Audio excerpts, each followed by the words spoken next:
Et nous enchaînons à présent avec Enjeu patrimoine, un enjeu patrimoine consacré à une seule question. Au global, l'emprunt immobilier reste-t-il malgré tout avantageux? Vous l'aurez compris, si nous posons la question en ce sens, c'est que certains indices peuvent montrer qu'il est moins avantageux d'emprunter aujourd'hui qu'il y a quelques mois, notamment la hausse des taux de crédit immobilier pratiqués par les banques aujourd'hui, en lien avec les hausses de taux décidées par la Banque centrale européenne et en France, plus particulièrement, le blocage d'un certain dossier en lien avec le taux d'usure.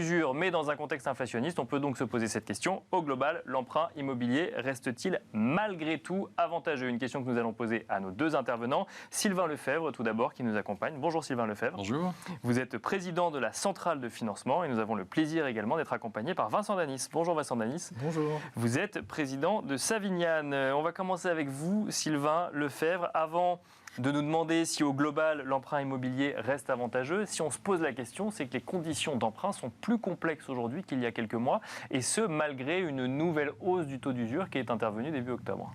Alors oui, il y a deux choses. Il y a la nature, il y a d'abord le niveau de taux, puis après il y a comment on le pratique pour arriver à un octroi de crédit. Le taux aujourd'hui, 2,4, 2,5 sur 25 ans, finalement, c'est le double d'il y a un an, mais ça n'est que 2,4 ou 2,5. Lorsque on a fait des enquêtes sur des clients qui ont emprunté depuis 1967 jusqu'à nos jours, 100% des clients qu'on a interrogés, on en a fait une dizaine, ont toujours emprunté à beaucoup plus cher que ça. Et lorsqu'on leur dit à la fin d'entretien, aujourd'hui c'est ça le taux d'emprunt, ils ont du mal à le comprendre. D'accord, ils ont du mal à comprendre qu'on trouve ça excessif par rapport à il y a un an. Voilà, parce que finalement ça reste très bas. Et il y avait des constantes dans tous ces ménages français qui empruntaient en 67, en 74. Ils avaient la crise de l'énergie, on l'a. Ils avaient une inflation forte, on l'a. Donc on retrouve des paramètres qui fait que finalement, plus il y a de l'inflation, mieux il faut s'endetter, et plus vite il faut s'endetter. Et on a surtout quelque chose à gérer, c'est le pouvoir d'achat des ménages français. Donc le taux d'usure, qui est le deuxième élément que vous évoquiez, consiste à dire qu'on protège a priori, enfin le législateur souhaite protéger les ménages français en faisant en sorte de mettre un chapeau autour de ça, de dire on ne dépassera pas un certain taux. Il ne faut pas augmenter trop vite, c'est ça. Voilà. Donc le problème, c'est que ces vieux systèmes archaïques ne sont pas faits pour une économie qui s'emballe et qui va trop vite. Et les deux sujets qu'on a eu depuis 2 ans qui ont posé tous les problèmes que l'on a, c'est une baisse des taux trop rapide et aujourd'hui une hausse des taux très rapide. Et les systèmes de mécanique de calcul de protection de l'emprunteur ne sont pas faits pour des taux qui s'emballent si vite. Et aujourd'hui, dans les deux sens? Dans les deux, alors surtout dans le sens de la hausse. Oui, parce que dans le sens de la baisse, ça dérange moins. Enfin, c'est moins complexe. Pour l'emprunteur, oui, mais s'il n'y a pas d'inflation, etc. Alors il y a 2 ans, le seul sujet pour un emprunteur, c'était d'aller vérifier quel était le coût de son assurance, parce que le taux du crédit était parfois moins cher que le taux de l'assurance. Oui, bien sûr. Donc là aussi, c'était déstabilisant, mais forcément plus à l'avantage. Mais en tout cas, on dit aux législateurs, c'est bien d'avoir des mécanismes, mais faites en sorte qu'ils soient contemporains et qu'ils correspondent à l'actualité du moment. Et à ce stade, ça n'est pas le cas. Et aujourd'hui, on a un taux d'usure à 3,05 dans des taux qui vont encore augmenter probablement demain, on le sait, qui fait que le taux nominal hors tout frais sera déjà supérieur au taux maximum auquel on peut prêter. Donc clairement, on dit au gouvernement, c'est fini le crédit immobilier pour les 2 mois qui viennent. Ce à quoi on parce qu'effectivement, on voit dans la presse, une petite parenthèse là-dessus, mais effectivement, on voit dans la presse que certaines banques, qui sont citées d'ailleurs même, ne prêtent plus. Ça, vous le constatez? Alors oui, il y a d'abord des fonds qui ont racheté des banques, on peut citer HSBC, on voit d'autres groupes qui sont en rapprochement, qui ont des priorités à gérer, j'imagine que c'est à la générale à laquelle vous faites référence, qui ont d'autres sujets, d'autres priorités. Le prêt immobilier n'est plus une priorité, mais surtout dans une époque où le coût de refinancement est plus cher que le taux de l'octroi. Ce n'est pas le problème du prêt, c'est le problème de mettre un chapeau qui est tellement bas qu'on ne peut pas aller au-delà. Si le législateur laissait faire les marchés qui sont assez intelligents pour s'auto-censurer et donc la loi de l'offre et de la demande est simplement ça? Et bien sûr, ça suffirait à réguler le marché, on pourrait faire des prêts, car la très bonne nouvelle, et il y en a quand même une, c'est qu'il y a de la demande. Par rapport aux crises qu'on a connues dans le passé, aujourd'hui on a de la demande.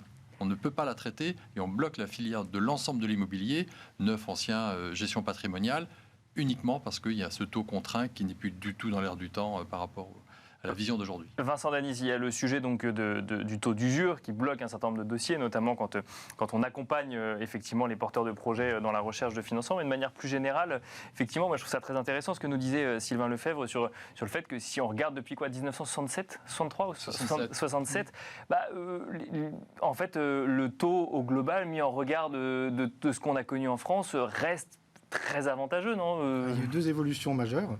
La première, c'est qu'effectivement, il faut que la mentalité des épargnants évolue pour bien considérer que si on est passé de 1 à 3% maximum aujourd'hui de taux d'endettement, de taux de prêt, ce n'est peut-être rien par rapport à les conditions dans lesquelles on pourra emprunter dans 2 ou 3 ans. D'accord, ouais. Et donc de ce fait, effectivement, comme les conditions de prêt aujourd'hui se retrouvent à des taux bizarrement à un plafond très bas, les personnes qui peuvent accéder au crédit ont très probablement tout intérêt à le faire. Et puis la deuxième évolution majeure, c'est d'avoir une évolution de l'inflation qui fait qu'effectivement, un des meilleurs moyens de se protéger de l'inflation, c'est d'aller anticiper ses projets et d'avoir une dette à rembourser qui devient finalement de moins en moins coûteuse au fil du temps. Alors justement, Vincent Dany, c'est à vous que j'ai envie de poser la question parce que j'imagine que dans les échanges que vous avez avec vos clients, le sujet de l'inflation, de la perte de pouvoir d'achat en lien avec l'inflation est un sujet qui revient souvent. Moi, je vous pose la question à l'inverse. Quand on a un taux de banque, de crédit, enfin un taux de crédit immobilier qui augmente, l'épargnant ou celui qui achète, il voit un taux qui augmente. Mais quand on lui dit que au regard d'une inflation, finalement, c'est pas si cher que ça, c'est pas quelque chose qui est naturel à comprendre quand même, parce que d'un côté il y a un taux qui augmente, de l'autre il y a juste un pouvoir d'achat qui baisse un peu moins. Mais Alors, je pense déjà qu'il faut distinguer 2 cas de figure. Les personnes qui vont emprunter pour leur résidence principale et qui ont une problématique par rapport à l'inflation, et les personnes que nous voyons le plus souvent en gestion de patrimoine qui vont investir, elles, avec un recours éventuel à crédit. Quand on achète pour sa résidence principale, le sujet inflation, en fait, c'est la protection qu'on a acquise via le prêt sur la partie que l'on a empruntée, qui fait qu'on a une jouissance d'un appartement en présumé plus agréable que celui qu'on avait avant. Et globalement, on aura un prix à la revente qui certes dépendra du cycle futur, mais soit on revendra dans de meilleures conditions, soit on achètera moins cher la suivante. Et entre-temps, on aura eu la protection contre l'inflation. Et je dirais presque quel que soit son niveau. En revanche, si on prend le cas de l'investisseur, lui, il va avoir 2 questions importantes à se poser. La première vis-à-vis de l'inflation, c'est effectivement se dire quelle va être la valeur future du bien dans lequel j'achète. Et ça, au-delà du financement lui-même, combien ça vaut à la fin. Et ensuite, il faut ramener la hausse des taux que l'on a pu voir à des proportions très raisonnables. Si on prend un financement 10 ans de 100 000 euros, chacun fera la règle de 3 qui lui convient. Le coût du crédit, il va être entre 15 000 et 16 000 euros au global. Si avec ça, sur 100 000 euros, vous financez quelque chose type SCPI de rendement qui vous rapportera dans la même durée 50 000 euros, vous avez encore une marge très appréciable, y compris en cas d'inflation future. Donc la question qu'il faut se poser, c'est ce qu'on doit acheter éventuellement. Et vous avez notamment évoqué le sujet de la valorisation en lien avec les cycles futurs. Sylvain Lefebvre, effectivement, il y a l'emprunt. Donc on l'a dit, l'emprunt est toujours avantageux aujourd'hui par rapport à ce qu'on a pu connaître. Et si on met ça au regard d'un contexte économique avec une inflation qui est plus élevée que les taux pratiqués par les banques aujourd'hui. Mais si j'emprunte plus cher aujourd'hui et que le prix, la valeur de mon bien baisse d'un coup d'un seul, ça devient beaucoup moins avantageux. C'est une des angoisses qu'on peut avoir actuellement. Alors, lorsqu'on interviewe l'ensemble de nos clients, 100% des clients qui ont acheté sont heureux de l'avoir fait. On n'en a pas un qui a regretté, et ça depuis de très nombreuses années. D'accord. Ils achètent des résidences principales du coup C'est plutôt. Alors, on commence forcément par les résidences principales avant d'arriver sur l'investissement locatif, évidemment, ou secondaire. Mais donc, le bon sens paysan, il rappelle 2 choses, enfin plusieurs choses. D'abord, quand on regarde sur une période de 20-25 ans, ça reste quand même l'investissement le plus stable et le plus fiable. Et puis l'acquisition immobilière, ça permet de se sédentariser, de sociétalement de s'installer. Ça permet de résoudre le problème de l'inflation, puisque si rester locataire, aujourd'hui, vous imaginez, on a un gouvernement qui nous dit on ne peut pas déroger au taux d'usure, il faut le laisser, il faut le calculer, donc on ne prête plus.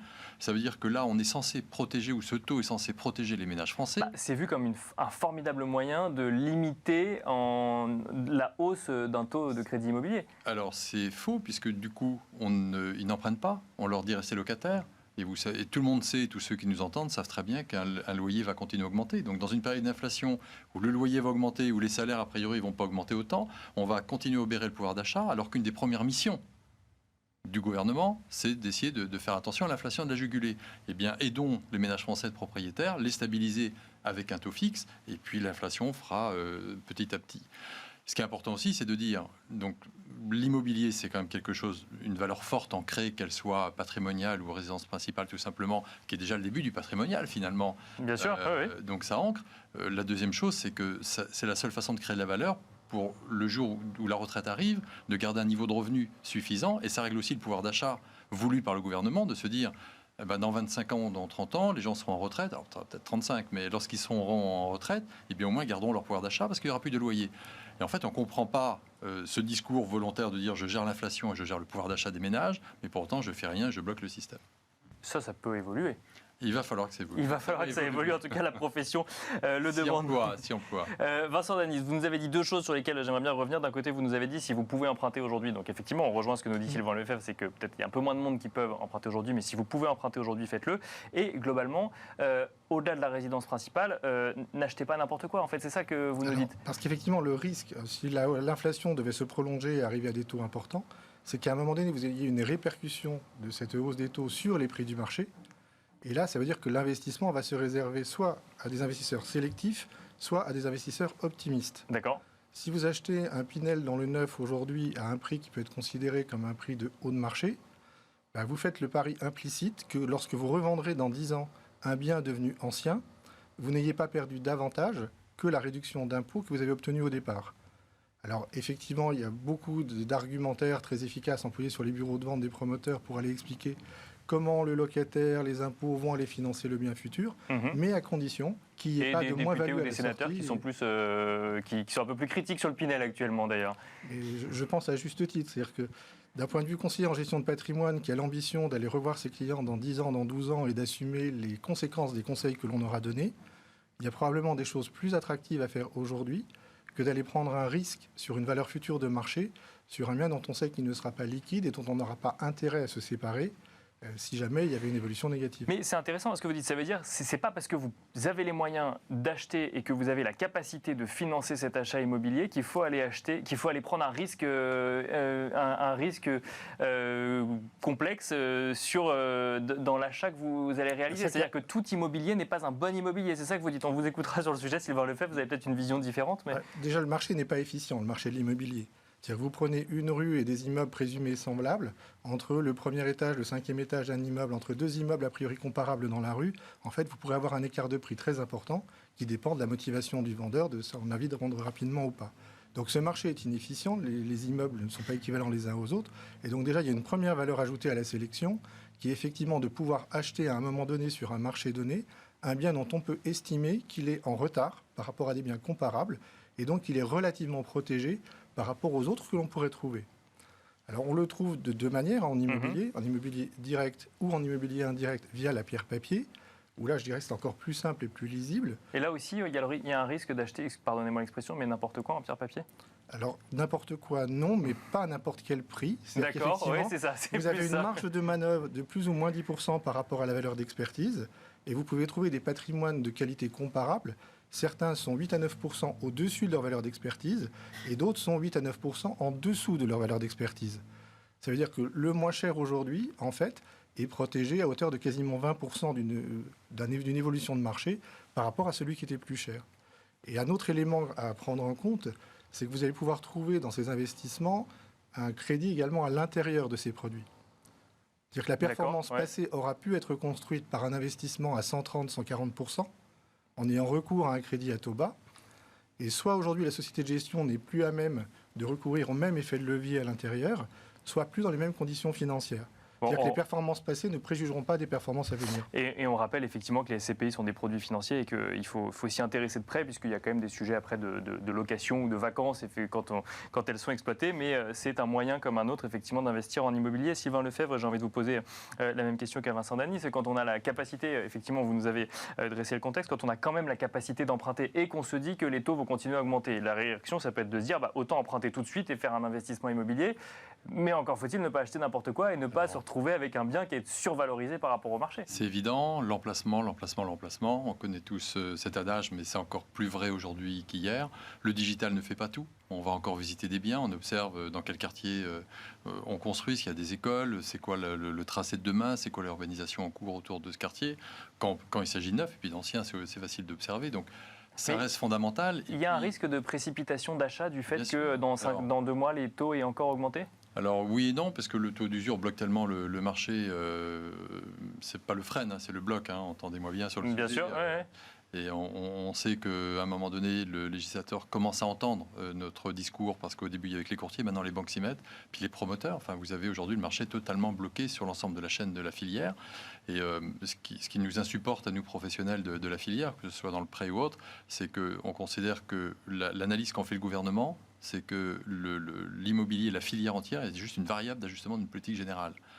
Bon, nous avons enfin un ministre du logement, avec M. ancien maire. Et voilà, et au moins il connaît son sujet. On est ravis qu'il soit là et on espère bien le rencontrer prochainement pour lui expliquer tout ça. Mais en fait, on se rend compte que globalement, jusqu'à maintenant, on sait que c'était pas une volonté propre au président de la République, l'immobilier à tout prix.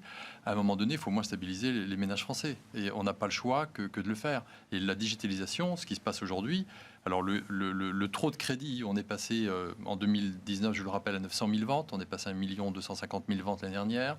Peut-être 1 100 000 de ventes aujourd'hui. Donc on baisse un peu. C'est pas grave, mais il faut qu'on garde un bon niveau de relation. On a fait un bon début d'année qui s'est arrêté d'un seul coup, et c'est pas ça qui va régler le problème des prix. Il y a toujours des gens demandeurs. Il y a des promoteurs qui mettent plus de programmes et on finira là-dessus. Qui mettent plus de programmes sur le marché, et donc on va se retrouver avec toujours une pression des prix parce que ça manque de logement. Donc il faut emprunter et il faut construire. Vincent Danis, en 3 secondes. Oui, je voulais simplement dire qu'il y avait un nouvel adage d'actualité qui est le locataire, et plus seulement l'emplacement, et y compris dans la capacité à répercuter les hausses. Merci Vincent Danis, président de Savignan, merci Sylvain Lefebvre, président de la centrale de financement, et merci à vous de nous avoir suivis. À demain, 13h sur Bismart.